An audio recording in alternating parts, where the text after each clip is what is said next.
Hello, everyone, and thank you for joining us for this virtual book launch for WorkforceRx, Agile and Inclusive Strategies for Employers, Educators, and Workers. We'd like everyone to put their name and organization in the chat, if you would, so we all have a sense of who's with us here today. And now I'm pleased to welcome our host, the CEO of Futuro Health and author of WorkforceRx, Ton-Quinlivan. Good morning. Thank you very much, Michael. I am Ton-Quinlivan. So delighted to have the company of our guest speakers today, as well as all of you who are in the audience. It's a celebratory moment in the launch of this book. I certainly have a newfound appreciation for authors and the work that it takes to put a book out. I want to give a special call out to the Futuro Health team, who have been so terrific in this production of this event.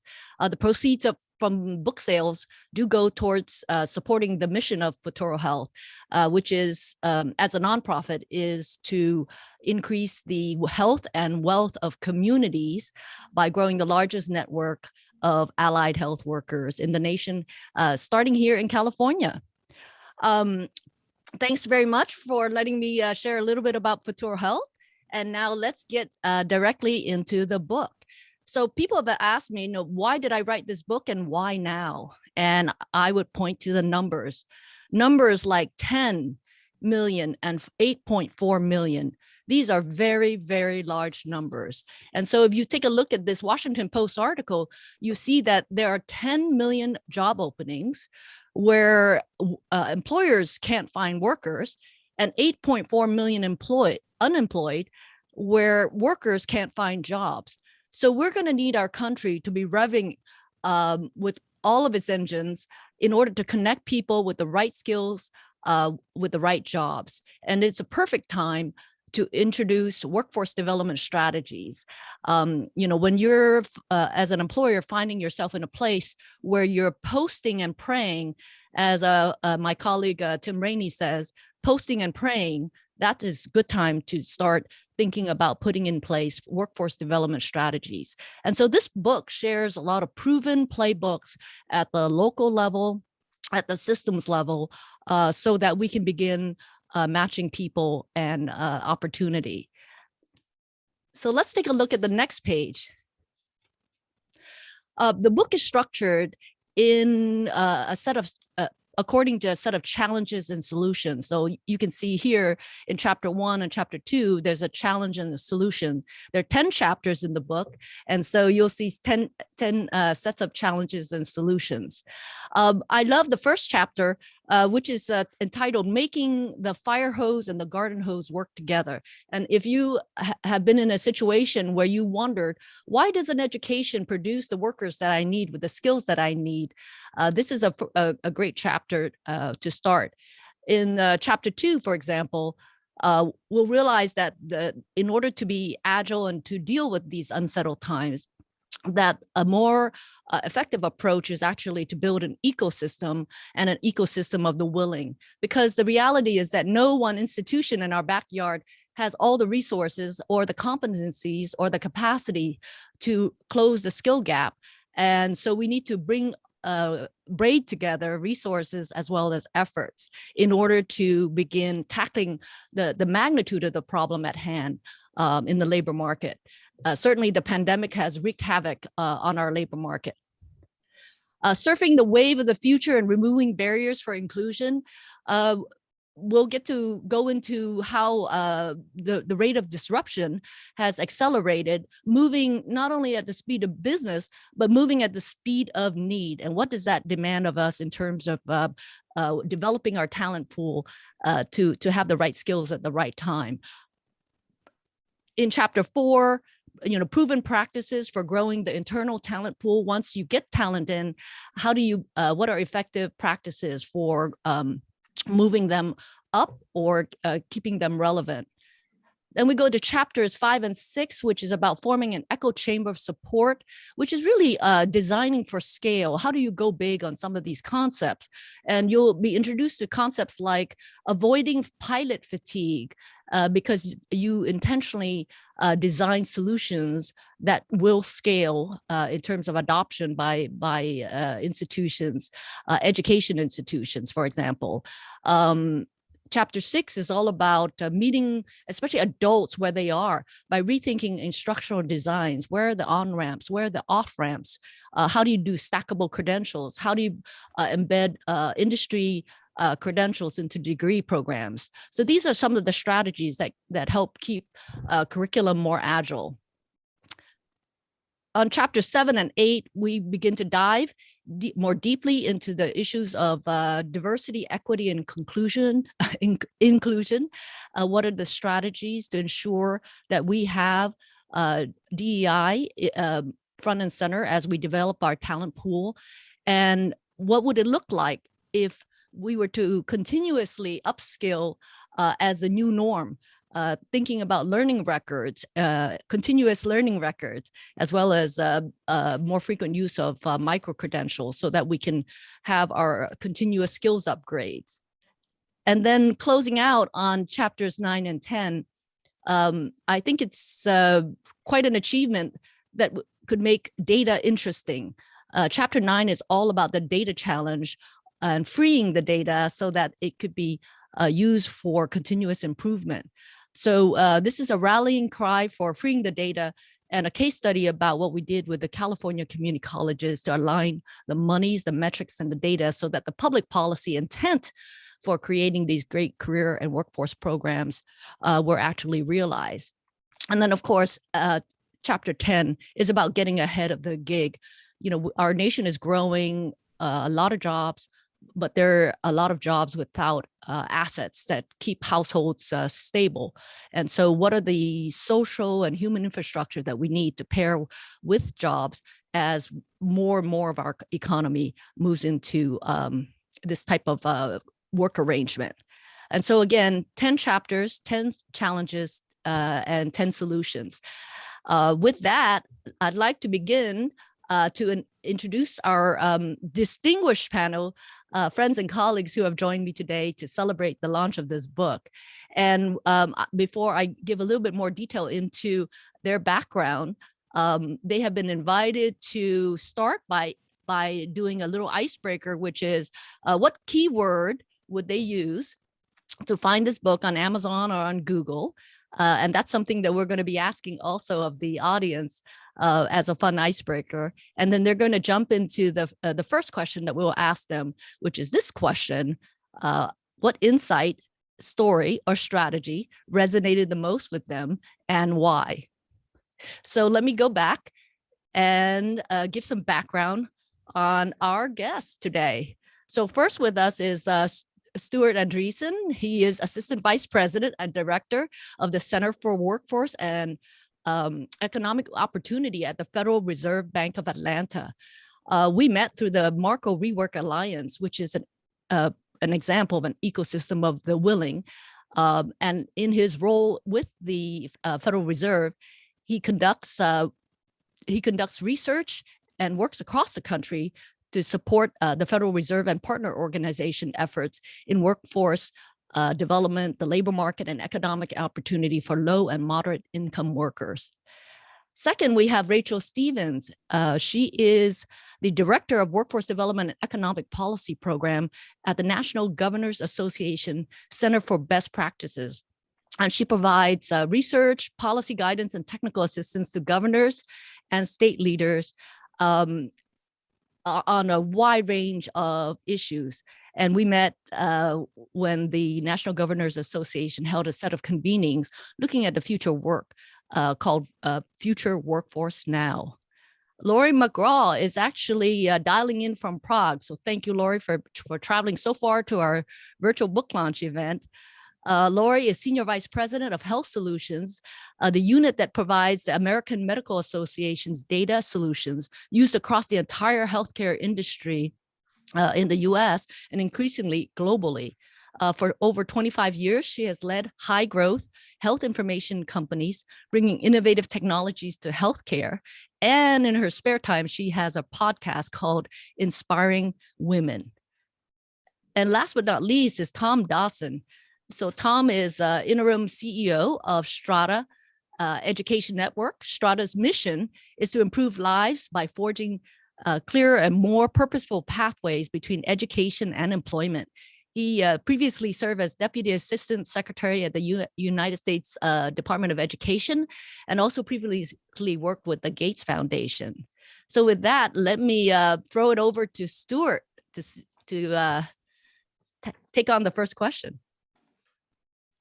Well, I get the distinct pleasure of coming up with a keyword for this book. If you can't remember WorkforceRx when you're on Amazon getting a copy, I think that if you were to type in something like the future of workforce development or the future of workers, this is one of the books that's going to pop right up. Before I hand it off to the next person, I do just want to say congratulations. Well, Stuart, we want to also hear from you the answer to the question. Which Oh, story... you want the full line? Okay, yes, I thought we were going. Yes. I thought we were going all the way around. No. Well, let me just say, as I read the book, one of the things that was really a great pleasure was to get to hear Vaughn talk about all of her experience and kind of the ways that she pulled in insights. And if you've ever gotten to interact with her, you know that she's got a real feel for this. The discussion where she's talking about aligning the fire hose or the educational system with the garden hose, job postings and what employers are doing is just so useful. She talked about, this is, I can just imagine her doing this, thinking, if you're talking with an employer and they're talking about on maybe one hand the number of jobs that they need to fill, the systems that we have using job postings, using college recruitment and our traditional processes is probably just fine. But when you start to see them kind of look down, pull out a calculator, use their toes to count the number of jobs, and they start to see significant business risks, is when the workforce system and the educational system can all come together. And she explains that so well. Her early career experience with PG&E, talking about electric fleet adoption, pulling in and helping them deal with significant business risk, not only in not having mechanics to work on the vehicles that they had in the fleet, but also maintaining warranty and kind of liability issues in terms of maintaining that fleet, was just an incredible way that you could understand how the workforce system creates business value that goes beyond finding workers. It's finding workers, it's eliminating risk for corporations. And I think that we can learn a lot from that. And there's examples of this throughout the book where we get to hear about how the workforce system can create value. I'm excited to talk a little bit more about those and also think about how we kind of highlight those kind of across systems. So again, yes, congratulations. Thank you, Stuart. All right, let me tee up Rachael. Thanks, Vaughn. And I must reiterate the congratulations and also say thank you for sharing so much of your wisdom and experience with us through this book. It's a really fun one to read. And I, as someone who's written workforce publications that probably aren't all that fun to read sometimes, I really appreciate how enjoyable this was and how accessible I think it will be to such a wide range of readers interested in this topic. If I were going to search for this, I think, if you're out there looking for like best workforce solutions, workforce innovations, I feel like this is hopefully would be a top hit based on what's in there. I also love some of the kind of catchphrases you use in this book, things I know I will not forget. Ecosystem of the willing is a great one that definitely resonated with me, which I'll talk more about in a second. Another one I loved was immigrants into the future, the idea that we are all kind of in that position really, and thinking about how to really support people in that way. The connections you drew with your own experiences, I found that just really beautiful and impactful, and just a refreshing and enlightening and helpful way to think about tackling the problems and challenges around the future of work. Anyway, so those are some search terms I think I might try to use. Hopefully some of those will get people to your book. In terms of, what really, there were so many stories in the book that resonated with me. And by the way, I loved the approach you took to really focusing on stories to talk about strategies. I found that it really worked. if I had to really kind of highlight some, I think, in terms of things that resonate with the work I'm doing with governors and states and what I'm really seeing a lot of right now, again, tough to pick, but really the first couple chapters just right away jumped out at me. In terms of thinking about developing certain types of partnerships, especially between industry and community colleges, and whether it's a community organization or a workforce board, to sort of reduce the competition and bring people together to really tackle a common problem, whether it's bringing a number of employers together, a number of colleges together. The strategies talked about to do that were so impactful and beneficial, in things that, again, I'm really seeing such a huge emphasis on in my work across states right now. For instance, my team and I were just out in Arizona last week hosting a conference for a number of workforce system leaders across the country, and really focusing on some of the incredible community college, state government, private industry partnerships that are driving a whole new wave of advanced manufacturing work and employment and great jobs across Arizona. So I feel like I was reading your book and thinking about all these things I've been learning about, seeing it really in action, and you break down on a real ground level how to make those types of connections, partnerships, relationships happen and really deliver, both for employers, for institutions, and for the learners themselves. So I found that incredibly impactful. And I kind of felt like reading the book, thought to myself, man, I want to be able to just like take all these stories, translate for governors right into what are the state policy or, kind of leadership elements that will support state appointees like you, like in positions like the one you held for many of these stories, to be able to take some of these steps, copy some of these innovations in their own right. So I think those were some that just stood out right away. I'm excited to talk more about some of the things, I learned or that really made me think about my work differently later in the conversation. But again, just tremendous work here, and so much layers on layers of lessons in every single chapter. So again, thank you. It makes me smile to know that it resonated with you. Thank you, Rachael. Let me invite Laurie. Laurie. Yes, thank you. I'm just going to add on with Stuart and Rachael. My congratulations have been, as was mentioned, I'm so excited to be here today. So, in terms of the key words, I was really thinking the future is now. And I agree with Rachael. The storytelling in this book for some very significant issues, workforce development for large problems, is these accessible. There are accessible lessons of things that can be implemented, as was mentioned. And, we think about the issues in the United States. There is a shortage of physicians. We are in a pandemic. There has been an onslaught of digital health with an aging population, with chronic conditions, and the lessons that you've talked about in terms of working at the speed of need. We are in a speed of need with a global pandemic and needing to prepare a workforce to deal with those significant issues. You talk about the pilot fatigue and just how you can get stuck just doing pilot after pilot, and how to break through to get to solutions at scale for a workforce to be ready. Those lessons in terms of how to do this, because these need to be done within health systems, within communities, within certainly in the space of healthcare.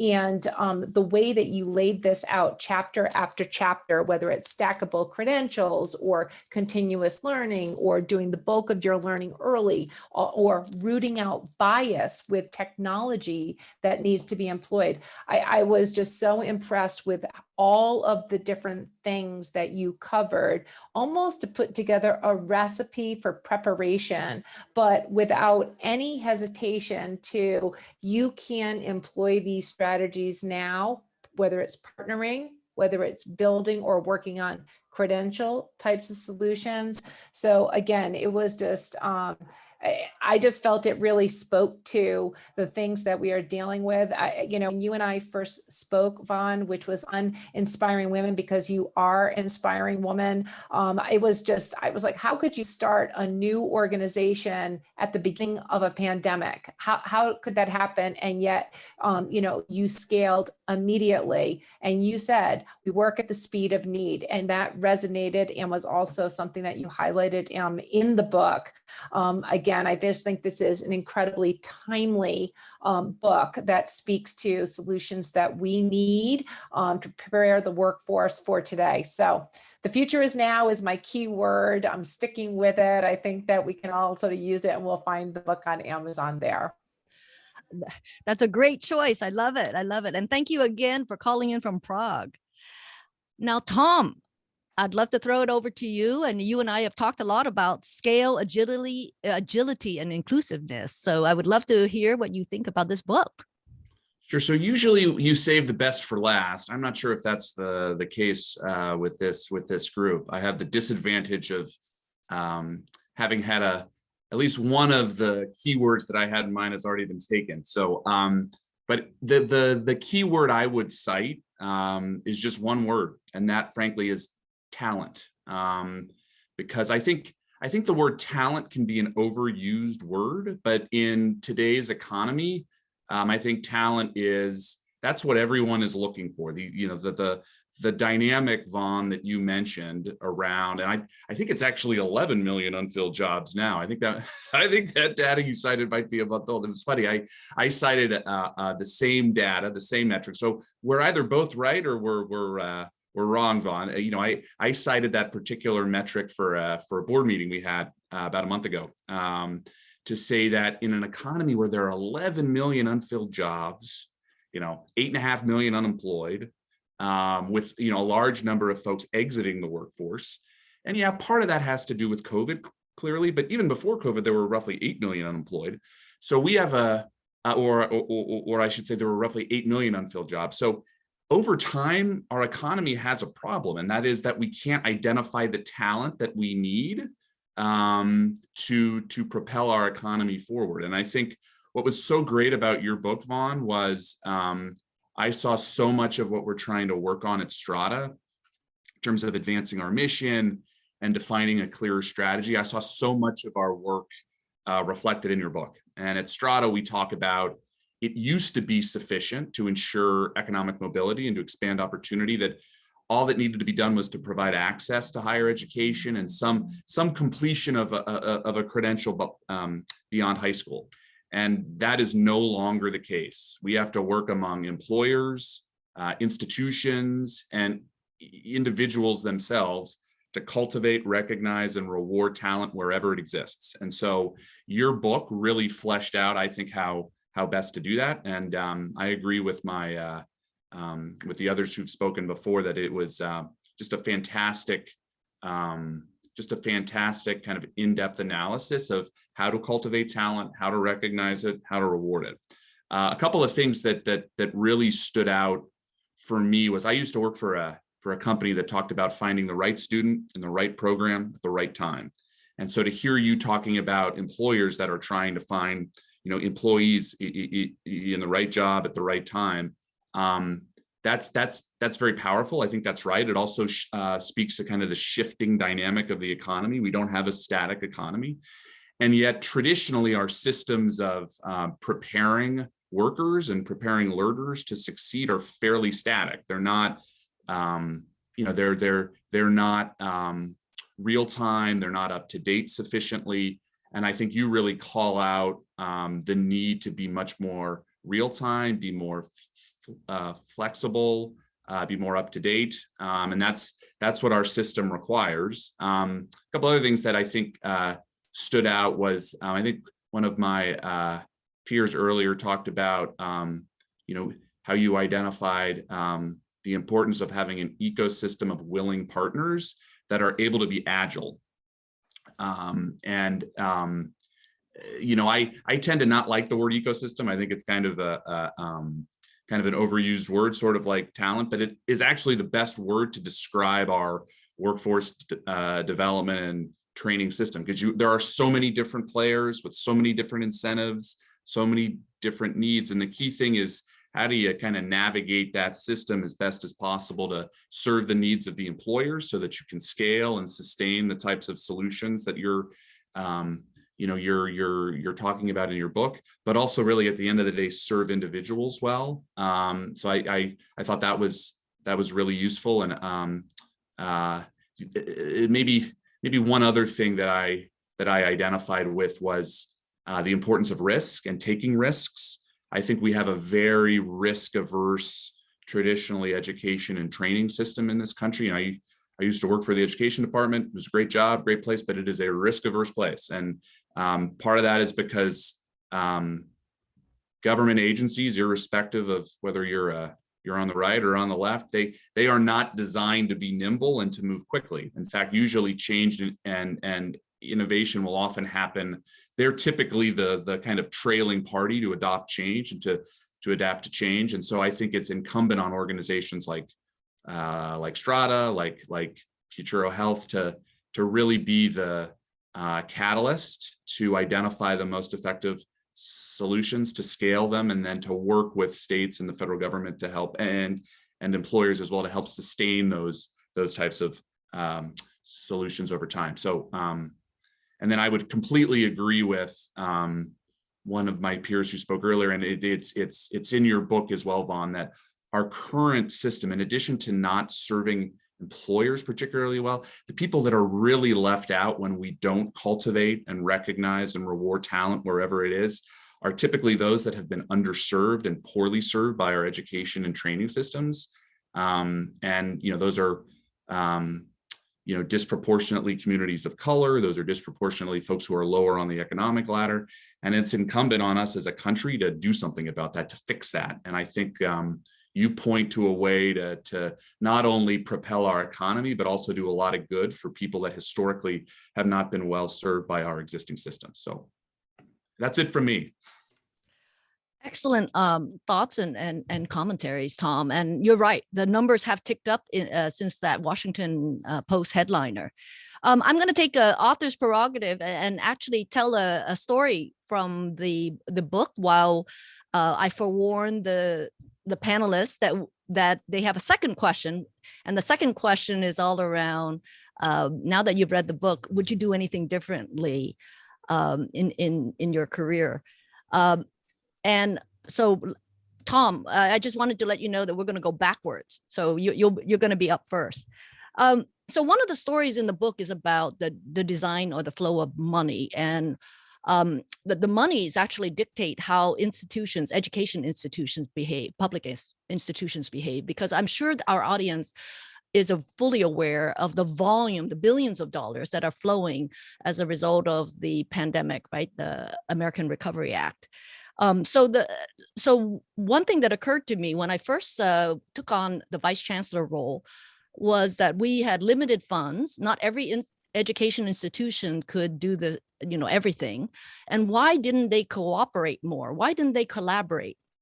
So in order to create, more specialties and just a coordinated effort, because 60% of community college students, and the California community college system is the largest system in the country.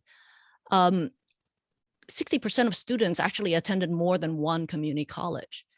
And when I asked the colleges, why didn't they coordinate more? They actually said, it is because you, the state chancellor's office, cause us to compete. You cause us to compete. I said, what do you mean by that? They said, well, you run these statewide competition with one winner takes all. And so it tends to cause us to hold all of our curriculum close to our chest because we want to be that winner. Now, this is a hard lesson for me to learn, because I actually was educated not only at the Stanford, the graduate school of education, but also the MBA program, where you thought, if we have competition, you want the best to win. And so as I thought about it, it turns out we need to redesign the locus of competition. Rather than have education institution compete with other education institutions within the region, it's better to have regions compete against regions. So if we could bring the 28 community colleges of the Bay Area, the San Francisco Bay Area, which is a lot of capacity, to compete with, for example, the 28 community colleges of Los Angeles and Orange County. That's a formidable amount of capacity.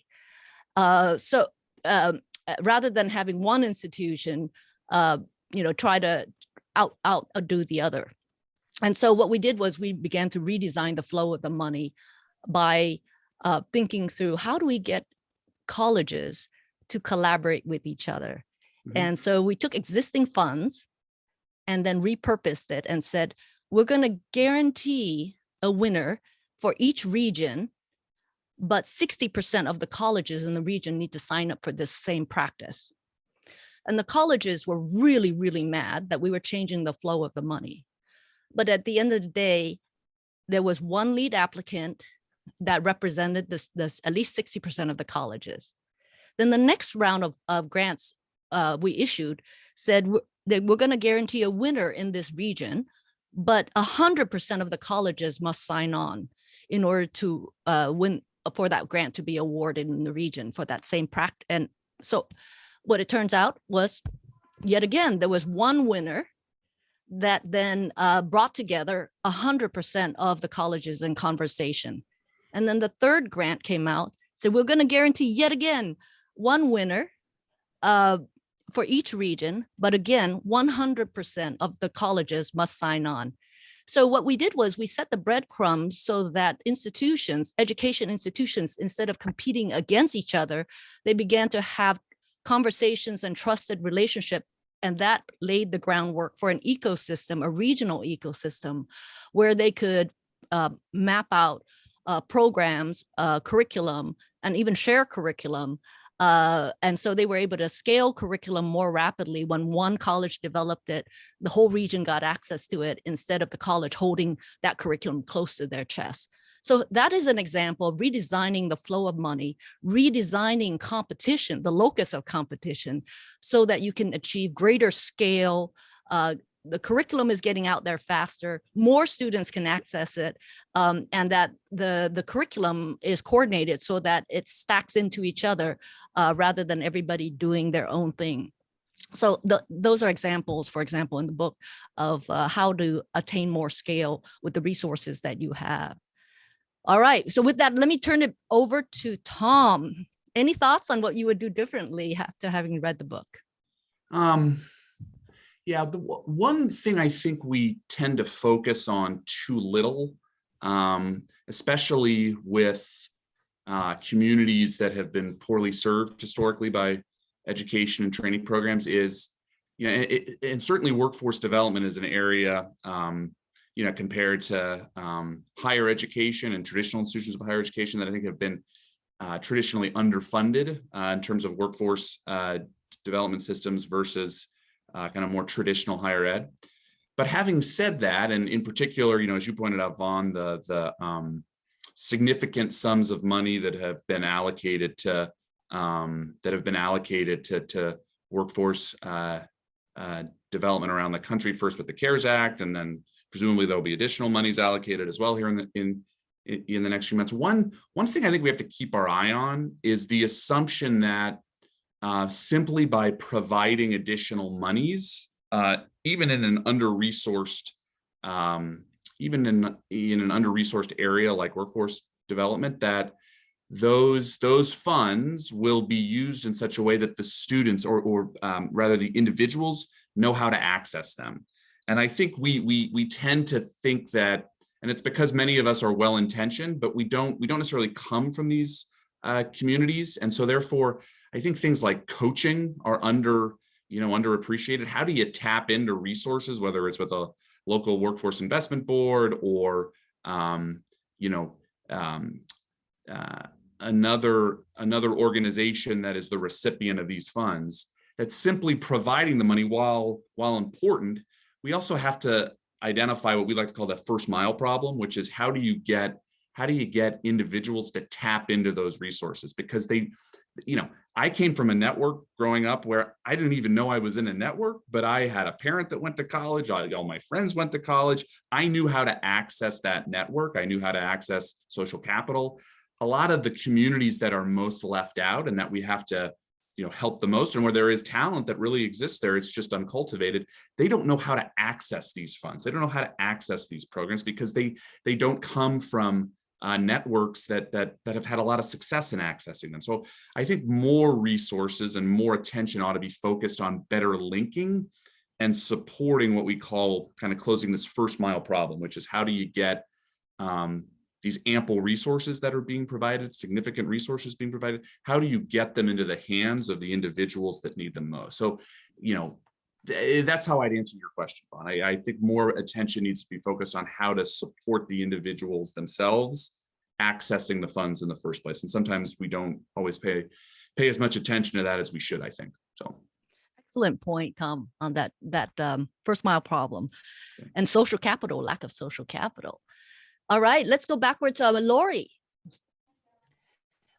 Sure. Well, Vaughn, if I think about sort of, having read the book, and I'm just going to keep holding this book, which I keep carrying around with me. What would I have done different? One of the things that I just think is accessible in the storytelling that you do here. It's like we are in a pandemic, and you talk about solutions as if you wrote this book because of the pandemic. I know you didn't. You wrote this with a scaling understanding and how point solutions need to be thought through for scale. So if I think about that in the space that I'm in, which is healthcare, again, we are facing in the United States a shortage of physicians with an aging population that is only becoming sicker. And you are giving us the recipe for how to prepare for that.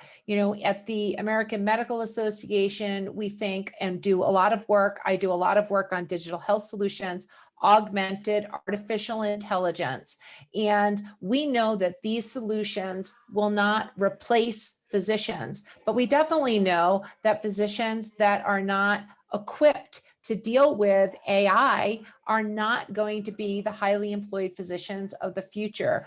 And we know that we need hundreds of thousands of other types of people who are skilled, credentialed, getting credentialed to prepare for, again, these large problems. So what would I do differently now that I've read WorkforceRx? I would think about the scale and the magnitude of the solutions that are needed, and I would use some of these recipes, partnerships, building the skills that are needed for the employees of the future based on technologies that are evolving right now or not yet.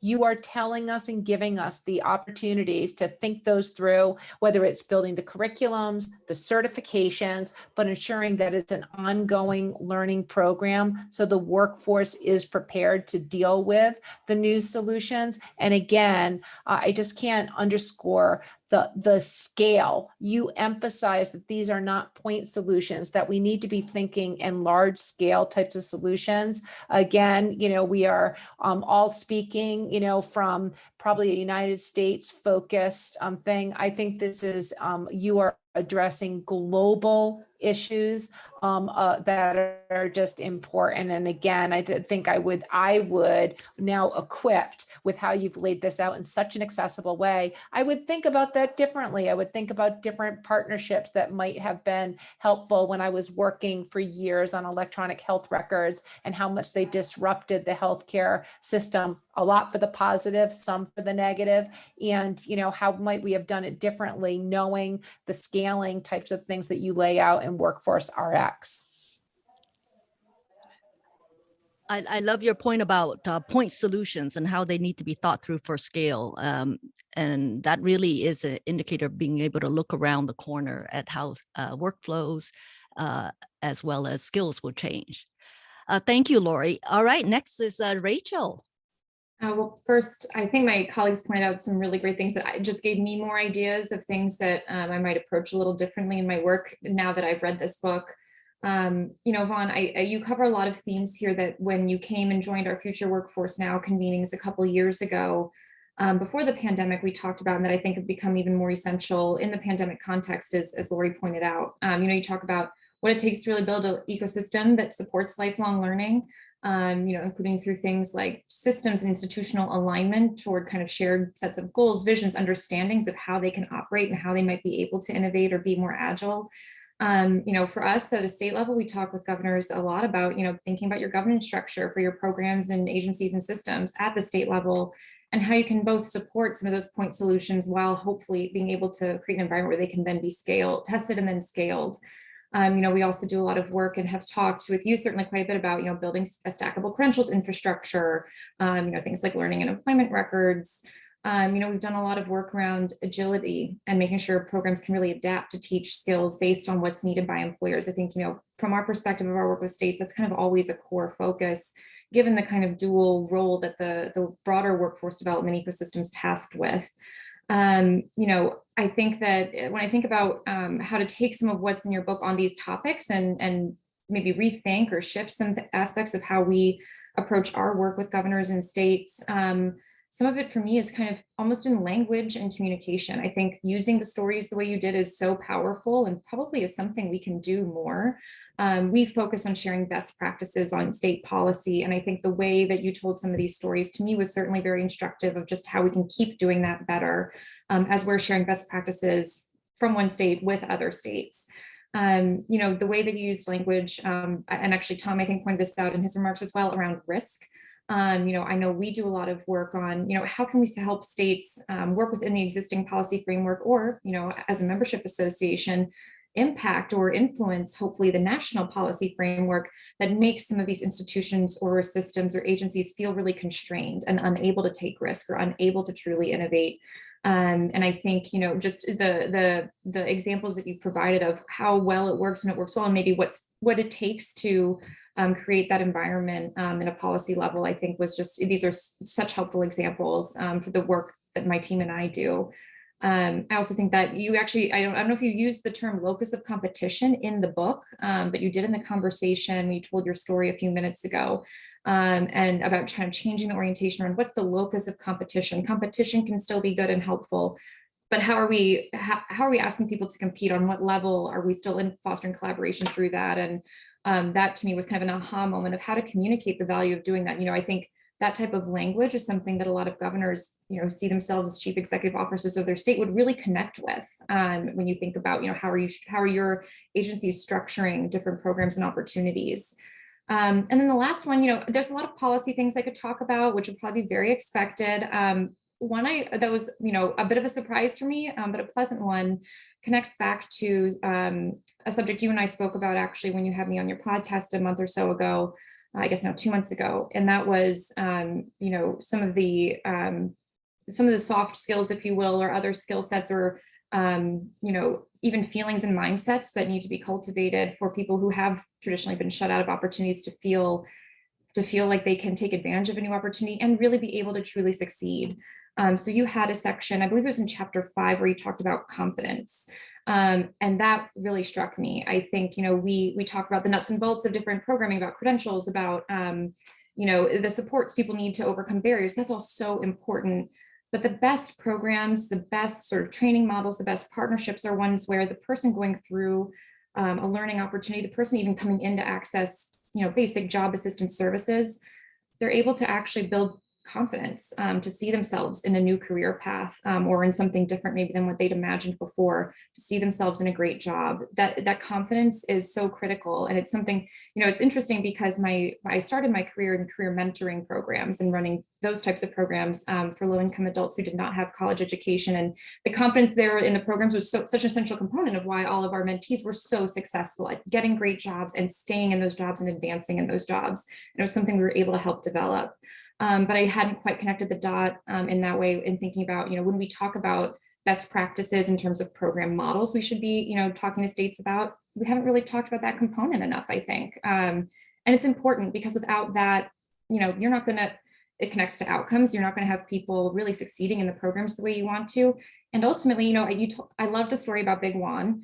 And, to me, they were almost connected stories because, you had him in your class and you didn't necessarily know exactly where that was going to take him in the future. And it turned out he helped start not one, but 2 businesses. And who knows since then, right? Maybe even more. And so I think, when I think about the role of confidence in some of these programs, especially when we think about inclusion, and access, it's not just about, are you going to get them the job they need at the end of that program, but that's something they're going to have for life, and it can take them a million other places as well. It's just, I think, so critical. So that's all. Well, you had a lot of great points in there, and I just want to harken back to your comment about the use of language.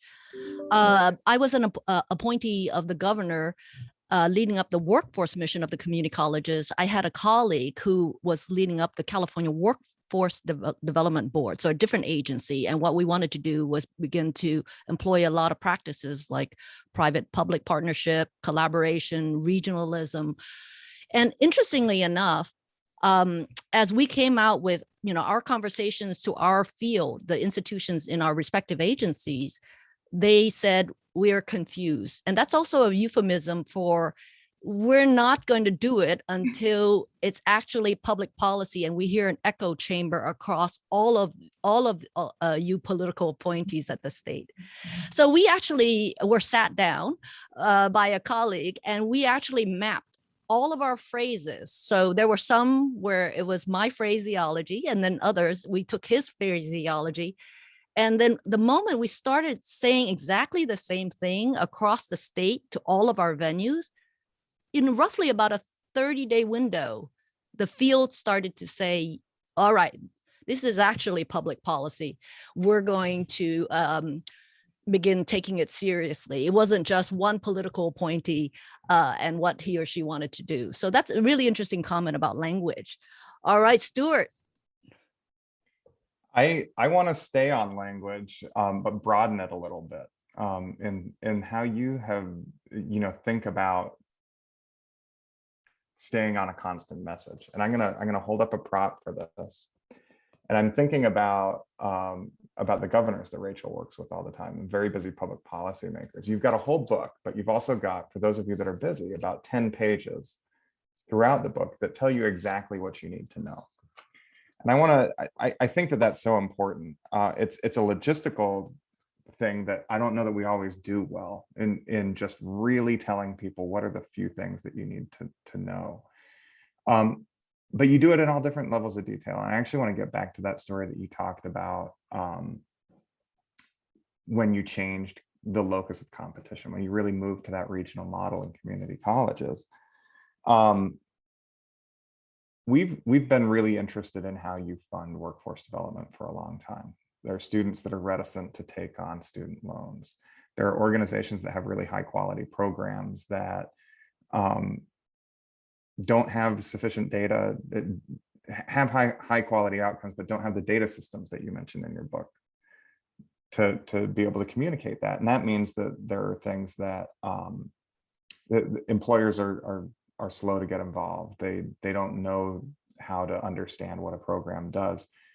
And I think that the ability to think from the micro to the systems level or the macro level in these conversations that you're having is something that we can do some more of as a field.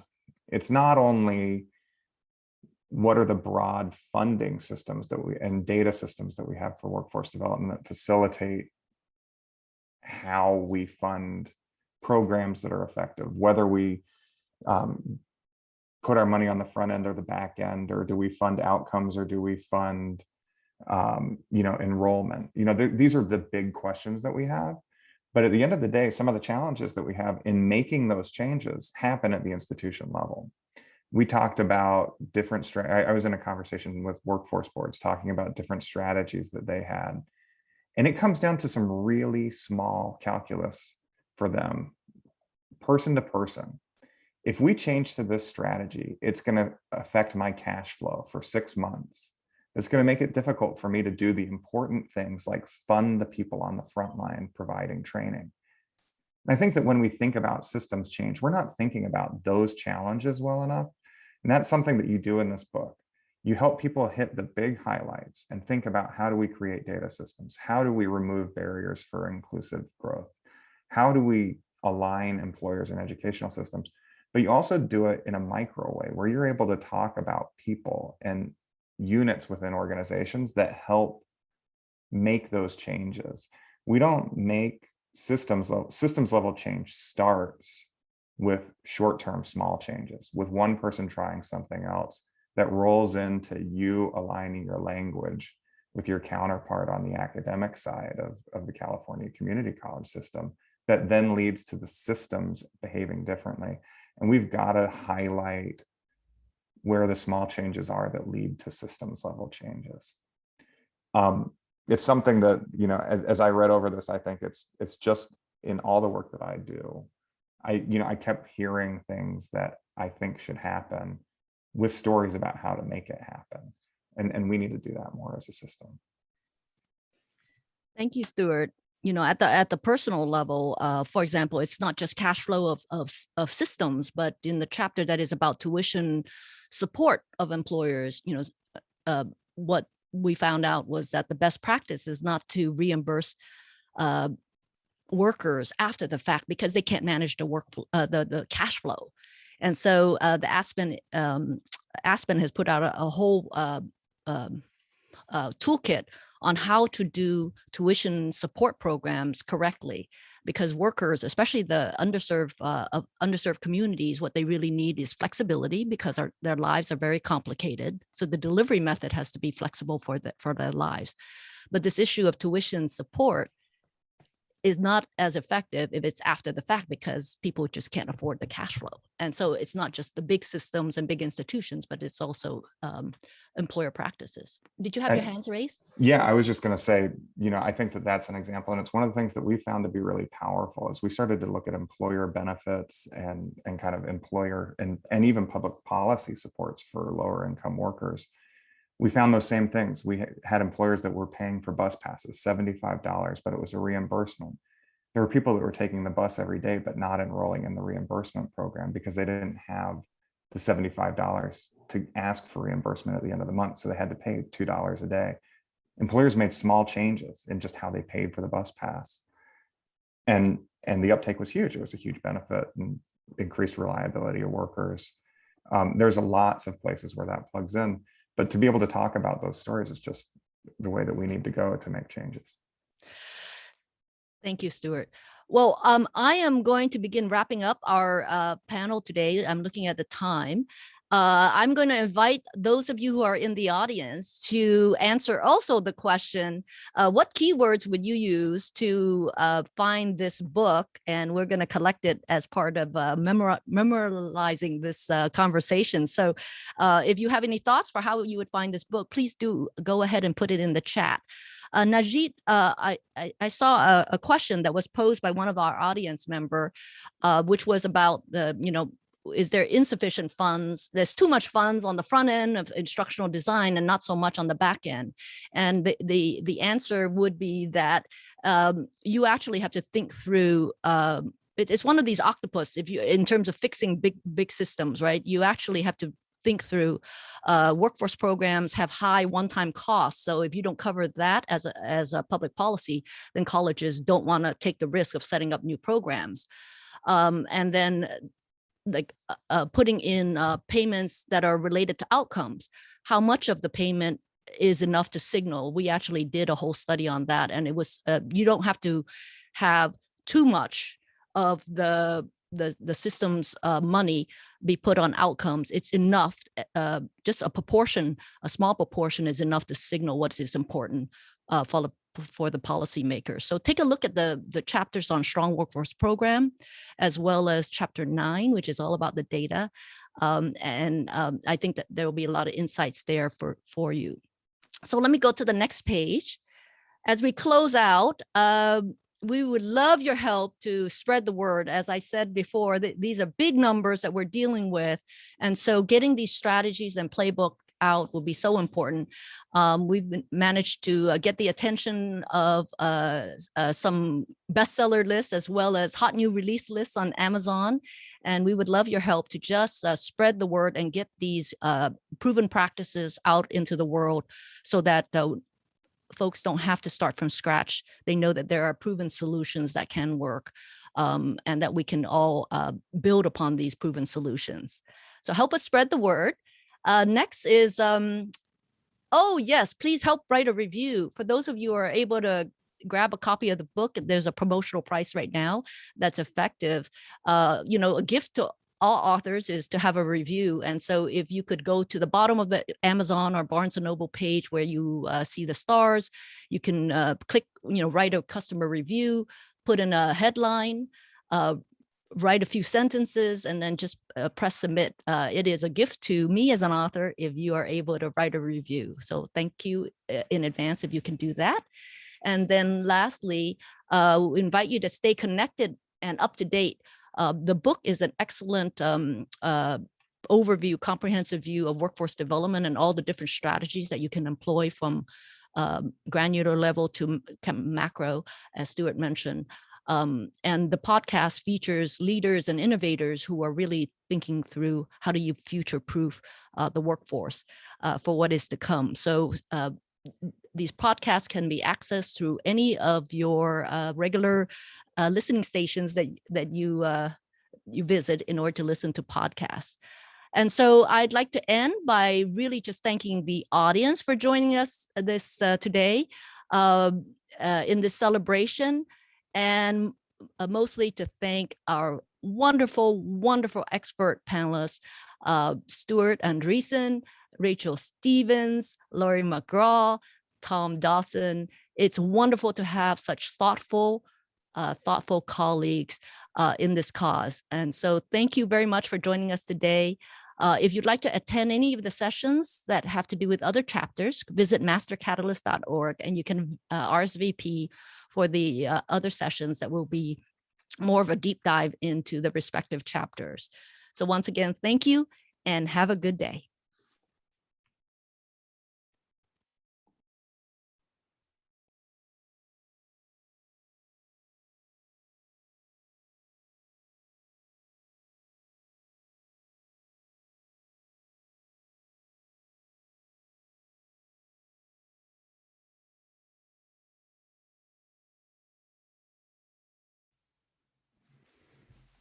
Okay, that's it, everybody. Wonderful job.